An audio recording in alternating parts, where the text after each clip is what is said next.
അപ്പോഴേ നമ്മളിന്ന് നോ മൈദ creamy chicken പാസ്തയാണ് ചെയ്യാൻ പോകുന്നത്. മൈദ ഇല്ലെന്ന് വിചാരിച്ച് വലിയ പാടൊന്നുമില്ല കേട്ടോ, പെട്ടെന്ന് തന്നെ ചെയ്തെടുക്കാൻ വേണ്ടി പറ്റും. കുറച്ച് ബോൺലെസ് ചിക്കൻ എടുക്കുക, ഇതിലേക്ക് കുറച്ച് ഉപ്പ്, കുരുമുളക് പൊടി, മിക്സഡ് ഹെർബ് ഉണ്ടെങ്കിൽ കുറച്ച് ചേർക്കുക, ഇല്ലെങ്കിൽ കസൂരി മെത്തി ആയാലും മതി. ഇതിലേക്ക് ഞാൻ ഓണിയൻ പൗഡർ ചേർക്കുന്നുണ്ട്, ഇത് തികച്ചും ഓപ്ഷണലാണ്. ഇതെല്ലാം കൂടി ചേർത്ത് നന്നായിട്ടൊന്ന് മിക്സ് ചെയ്ത് മാറ്റി വയ്ക്കുക. പിന്നെ ഒരു പാൻ എടുക്കുക, ഇതിലേക്ക് കുറച്ച് ബട്ടറോ ഒലീവ് ഓയിലോ ചേർത്ത് കൊടുത്തിട്ട് മാരിനേറ്റ് ചെയ്ത് വെച്ചിരിക്കുന്ന ചിക്കനെ തിരിച്ചു മറിച്ചിട്ട് ഒന്ന് ഫ്രൈ ചെയ്ത് മാറ്റി വയ്ക്കുക. ഇനി നമുക്ക് പാസ്ത ഒന്ന് കുക്ക് ചെയ്തെടുക്കാം. ഷെല്ലിന്റെ ഷേപ്പിലുള്ള പാസ്ത ആയിട്ട് എടുത്തേക്കുന്നത്. കുറച്ച് വെള്ളം വെച്ച് കൊടുത്ത് തിളച്ച് വരുമ്പോൾ ഇതിലോട്ട് പാസ്ത ഇട്ട് കൊടുക്കുക, ഒന്ന് മിക്സ് ചെയ്ത് കൊടുക്കുക. അതിനുശേഷം ഇത് കുക്ക് ആകുമ്പോഴത്തേക്കിന് നമുക്ക് ഇതൊന്ന് മാറ്റി വെക്കാം. ഇതങ്ങനെ എവിടെ ഇരിക്കട്ടെ കേട്ടോ, ഇതിനകത്ത് വെള്ളമൊക്കെ ഒന്ന് പോട്ടെ. ഇനി നമ്മൾ ചിക്കൻ ഫ്രൈ ചെയ്തെടുത്ത് അതേ പാനിലോട്ട് തന്നെ കുറച്ച് ഒലിവ് ഓയിൽ ഇട്ട് കൊടുക്കാം. എന്നിട്ട് ഇതിലോട്ട് ചെറുതായിട്ട് അരിഞ്ഞു വെച്ച വെളുത്തുള്ളിയും ഒരു സവാളയും കൂടെ ചെറുതായിട്ട് അരിഞ്ഞു കൂടെ ചേർത്ത് ഒന്ന് വഴറ്റി എടുത്തിട്ടുണ്ട്. ഇനി ഇതിലോട്ട് കുറച്ച് ചില്ലി ഫ്ലേക്സും കുരുമുളകും കൂടി ചേർത്ത് വീണ്ടും ഒന്ന് മിക്സ് ചെയ്തെടുക്കാം.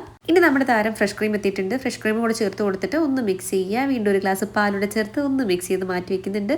എന്നിട്ട് നമ്മൾ ഇതിലോട്ട് നമ്മൾ ഓൾറെഡി കുക്ക് ചെയ്ത് മാറ്റി വെച്ചിരിക്കുന്ന പാസ്ത കൂടെ തന്നെ കുറച്ച് ചീസ് കൂടെ ചേർത്ത് കൊടുക്കാം. ചീസ് സ്ലൈസ് ആയാലും നമുക്ക് ചേർത്ത് കൊടുത്താൽ മതി. ഇനി നമ്മൾ ഇതിലോട്ട് കുറച്ച് മിക്സഡ് ഹെർബ് ചേർത്ത് കൊടുക്കുന്നുണ്ട്, കുറച്ച് ഉപ്പ്, കുറച്ച് കുരുമുളക് പൊടി, പിന്നെ നമ്മൾ ഓൾറെഡി ഫ്രൈ ചെയ്ത് മാറ്റിയിരുന്ന ചിക്കൻ, അവസാനമായിട്ട് കുറച്ച് ചില്ലി ഫ്ലേക്സ്. ഇത്രയേ ഉള്ളൂ. സംഭവം നല്ല അടിപൊളി ടേസ്റ്റ് ആണ്. തിക്കാവെന്ന് തോന്നുവാണെങ്കിൽ കുറച്ചുകൂടെ പാല് ചേർത്ത് കൊടുത്ത് ലൂസാക്കി എടുക്കാന്നേ ഉള്ളൂ. അപ്പോൾ ഒറ്റ തവണയെങ്കിലും ഇങ്ങനെ ഒന്ന് ട്രൈ ചെയ്ത് നോക്കട്ടോ. ബൈ.